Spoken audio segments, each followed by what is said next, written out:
Huwag mo kasama. Huwag mo na kasama pa. Okay, let's go.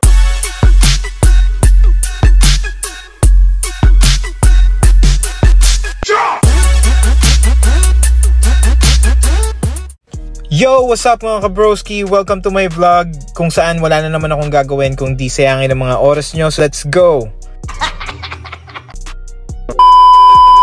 Recap lang, kakakuha lang ni Julian ng Vespa niya. So today, it's my turn to get my first scooter.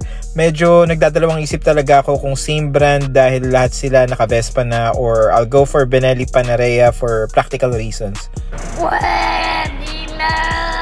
Dahil ilang araw na rin akong hindi makatulog, di mapakali. Nagpasama na ako kay Julian at Bronze. By the way, siya nga pala yung promotor ng lahat ng to.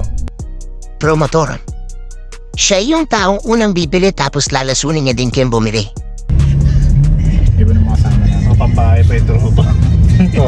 Pambahay ng Donitis. Nagkatid lang ako. Huwag mo kasama. Huwag mo na kasama. Ikabag mo na sa TikTok. After ng ilang araw ng pagbabasa ng mga research at reviews regarding sa Benelli Panarea, and because of its modern features and classic look, I decided to bring this baby home. Sana all. Natapos na namin yung mga papers dito sa part na to, and shoutout nga pala sa mga taga Benelli. Sobrang babait ng staff nila and sobrang bilis nila kumilos. Hindi kami masyado nagtagal and na-release na agad yung unit. So, chine-check na lang and tinuturuan ako ng mechanic nila on what to do at saka kung yung mga hindi dapat gawin.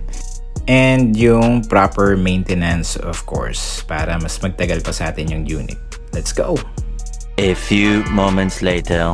After ng ilang araw, I decided na galawin na agad si Ulap. Kinulayan ko na agad ng gold yung mugs at pati yung inner flarings ginawa ko ng body color. And also added white trim to make it look more classic. Let's go! Montage!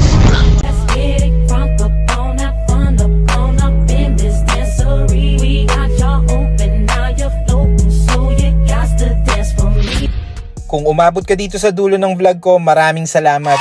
Sa susunod ulit.